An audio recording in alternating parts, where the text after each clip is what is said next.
Hello, my name is Amber Shepard, and I'm here to talk about the importance of the identification and allocation of resources in program planning. This is Chapter 10 in our textbook. After this presentation, you should be able to identify different types of program personnel, to describe the importance of cultural competency as a program planner, identify different ways to create program curriculums and other instructional resources, describe ways to finance a program, and lastly, locate grant money. So what are the major categories of resources that planners need to consider when planning a health promotion program? They should consider personnel, curriculum and other instructional resources, space, equipment, supplies, and financial resources. Although all of these aspects are crucial for program planning, we're going to focus more on the objectives mentioned in the slide previously. Let's begin with personnel and the importance they have in program planning. Personnel are important because they are the key resources of any program. It is important to find the tasks to be completed rather than finding the people needed, because more than one person can do more than one job. The first type of personnel is internal personnel. This means individuals from within the planning agency, from within the priority population, is supplying the needed labor. An example would be if a local health department was planning a health promotion program in a community and the employees of the health department handled the planning, implementing, and evaluating. Another type of internal personnel is peer education, where individuals who have specific knowledge, skills, or understanding of a concept help to educate their peers. Me speaking about this chapter is an example of peer education. The benefits of peer education are the low cost and the credibility of the instructor. A second source of personnel for a program is external personnel, who are the individuals from outside the planning agency or priority population who would conduct part or all of the program. When are external personnel brought in?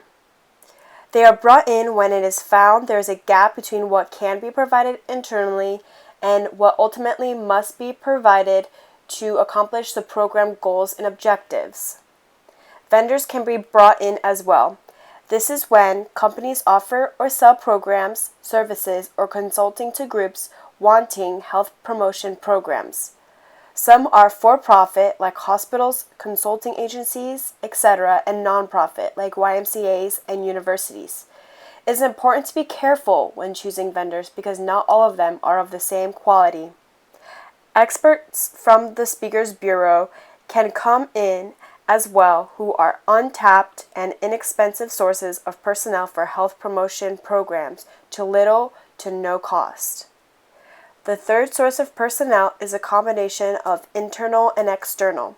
Simply put, it is a combination of both internal and external personnel and is quite popular when creating a program. There are various related items that need to be addressed, and there are 4 specifically when relating to personnel. Number 1 is technical assistance, then volunteers, teamwork, and then finally cultural factors. Although all 4 related items are very important, I'm going to focus on cultural factors within this lesson. Cultural factors arise from guidelines that individuals inherit from being a part of a particular society, racial or ethnic group, religious community, or just a different group. Planners must strive to be culturally competent. But what exactly is cultural competence? It is a developed process defined as a set of values, principles, behaviors, attitudes, and policies that enable health professionals to work effectively across racial, ethnic, and linguistically diverse populations. According to Mary Langley in her presentation, Planning, Implementing, and Evaluating Culturally Competent Prevention Programs, 25 Years of Lessons Learned, she argues, Implementing a culturally competent prevention program is more than having someone on staff who is bilingual or who looks like the target population. It is more important for staff to understand the core values of the target population and can connect in a mutually beneficial capacity. As you can see on the left, there is a continuum of cultural competency displaying the spectrum of being culturally proficient and culturally destructive, which will be more explained throughout the lesson with a video. It is important to become either familiar with standards for culturally and linguistically appropriate services, also known as CLAS, and or work with Indigenous health workers and or those who are well trained and are bilingual and bicultural. Coming up is a video from CLAS Alliance on the importance of cultural competence. Cultural competence is the ability to serve people in an appropriate way. So whoever comes through your doors, you're able to treat them with the level of respect and dignity that they deserve, and that they perceive that the service that they get is done in a way that is comfortable and meets with their standards. So that's essentially what cultural competence is. And the reason why it's important is because we have such disparities in this country when it comes to medical services and as well as behavioral health services. So if we can ensure that our providers do everything that they can in a culturally competent manner, then we can reduce those disparities. So through a contract that we have with the California Department of Alcohol and Drug Programs, our office is able to provide cost-free technical assistance and training to providers to build their capacity in this area, and also to align them with the 14 national CLAS standards. That's the culturally and linguistically appropriate standards. So as a provider, you may be asking yourself if the people who need your help are actually coming through your doors and getting it. You may be wondering if there's a way that you and your staff can become more knowledgeable about or comfortable with groups that you don't have a lot of experience with. That could be veterans, it could be Muslims, it could be recent immigrants, transgendered individuals, parolees. You may be asking, how can we better recruit and retain these individuals so that they stay for the full length of service that they need, and how can I ensure that I have the staff on board to really meet their needs? You may also be wondering, what are these 14 CLAS standards and am I in compliance? So what we do is to work with you through a detailed assessment that will highlight what your strengths are and what your vulnerabilities are. We will put together a technical assistance and training plan that is very customized and focused to meet your specific needs. And we will send to you a consultant who can work with you on implementing that plan. You and your staff may even be able to receive continuing education credits for doing this work. And then once the work is completed, you will actually receive formal recognition from the California Department of Alcohol and Drug Programs and On Track about your commitment to culturally and linguistically appropriate services. Next, I'm going to show a short video on the cultural competence continuum. It is to display how cultural competence is a type of spectrum and it takes various steps to achieve.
As you saw from the previous videos, it is very important to be culturally competent.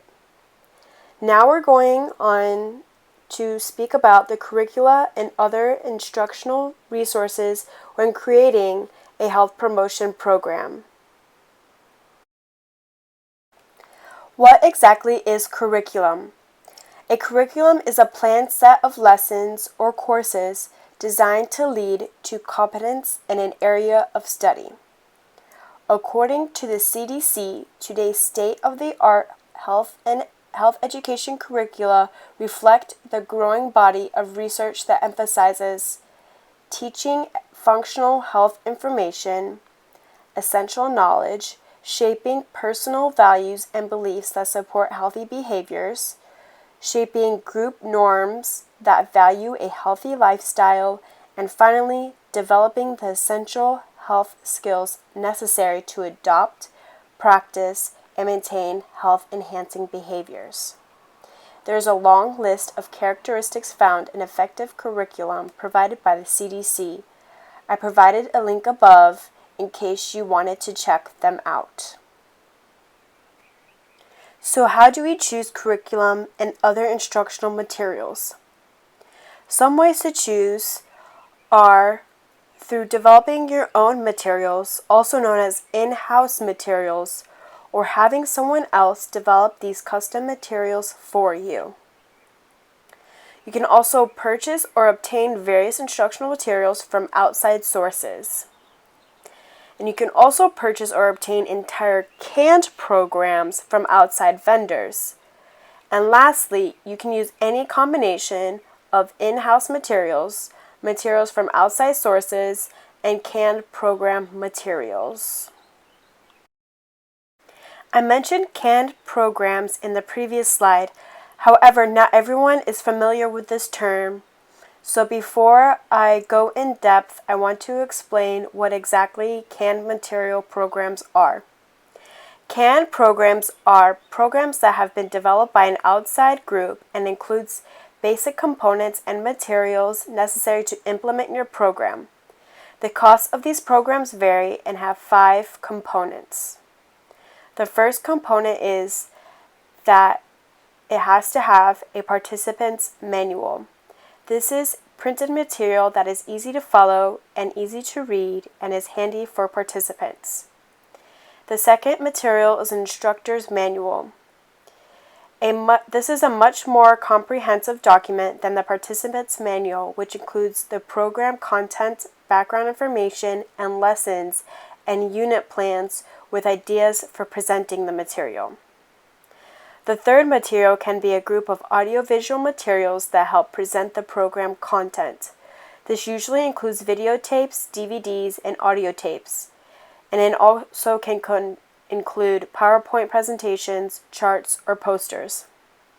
Fourth, you can have training materials for the instructors, which is a concentrated experience that prepares individuals to become instructors. And the last component is marketing materials that are the wrapping that makes a program attractive to both the participants and the planners who will purchase it to market to the participants. The benefit of canned programs is that no time is spent on development. However, the program may not fit the needs of the program or the demographic characteristics of the priority population.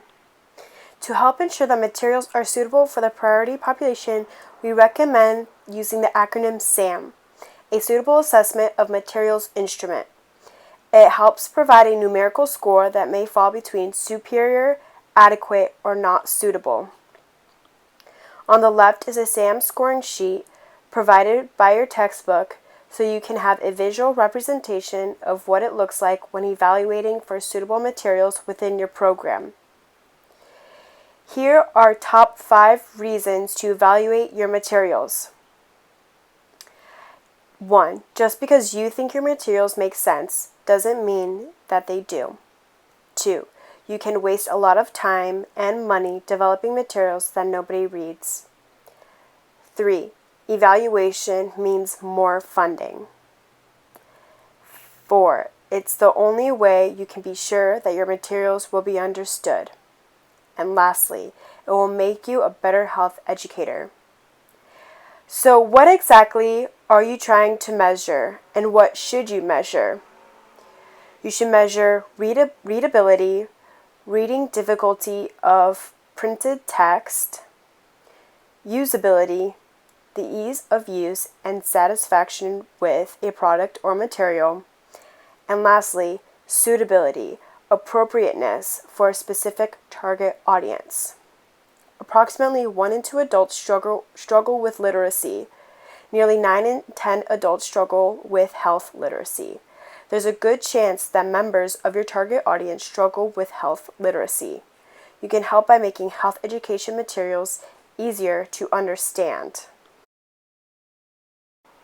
Planners need appropriate financial support to plan, implement, and evaluate promotion programming and to pay for other resources required. They usually don't have all the financial resources they need. There are different types of financial questions that planners generally need to address. 1.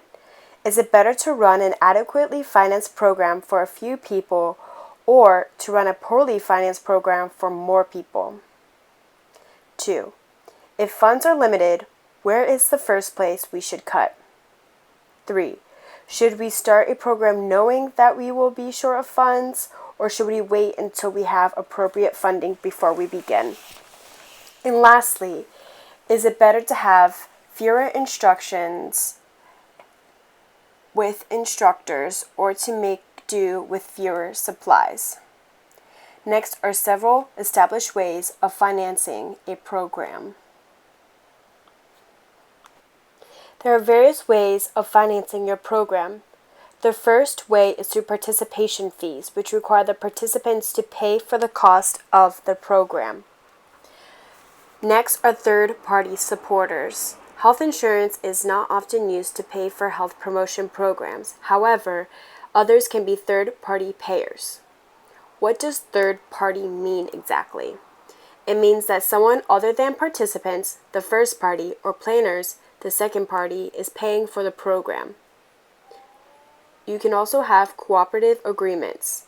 There are times when two parties, for example, groups, organizations, individuals, or agencies, decide to share resources and work together to offer a program service. Next are organizational sponsorship. It is common the sponsoring organization, health department, hospital, or voluntary agency bears the cost of the program as part of its programming or operating budget. For example, the American Cancer Society offers its smoking cessation program free of charge. Finally, grants and gifts. Another means of financing health promotion programs is through grants and gifts from other agencies, foundations, groups, and individuals. Grants are awards of financial assistance, the principal purpose of which is to transfer a thing of value from grantor to a recipient to carry out a specific purpose, whereas a gift or contribution can be sums of money or non-monetary items that are given voluntarily without compensation in return. There are 4 basic types of grant makers. You have foundations, corporations, voluntary agencies, and the government. These 4 basic types of grant makers can be found at 3 different levels: the local, state, and national. How do we find possible funding sources? We can network with others who have been successful in obtaining grant funding in the past. Seeking grant funding is very competitive, so may be a little bit difficult to do. Library research is possible. A variety of books on grants may be found in college and university libraries as well as many larger public libraries. Third, you have the internet. You do not have to leave the office and will limit transportation costs and time. Lastly, being alert for requests for proposals or requests for applications can be possible, and the both of them are the least difficult. Now that you learned about identifying and allocating resources for health education programs, we're going to explore cultural competency a little bit more. This activity is to encourage constructive dialogues between your peers. For the first 10 minutes, I want you to reflect on your earliest memories of being different. Any difference: skin, color, age, body size, sexual preference, cultural background, ethnicity, etc. Next, draw a picture or jot down words that depict this memory. I want you to reflect on who the messengers were in the memory, what institutions, schools, church, home, etc. were involved, and lastly, what feelings you had about this difference. Make sure to mention and answer: do your early memories influence your behavior and interactions? Why or why not? What themes emerged in the discussion that are also present in your work or your environment? Do you believe these behaviors impact your interaction with friends, employees, or future students? How do you believe your past experiences impact the larger organization to which you belong, such as school, college, or university? I'm going to set a reminder after the first half of the student activity has been completed. And then for the final 10 minutes, I want you to share your discoveries throughout your group.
This is your 10-minute reminder to start discussing with your group about what you have thought about and begin to share.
This is the end of the lesson, and I hope this lesson of Chapter 10 and the student activity helped you gain a better understanding of what identifying allocating resources means when developing a health education program.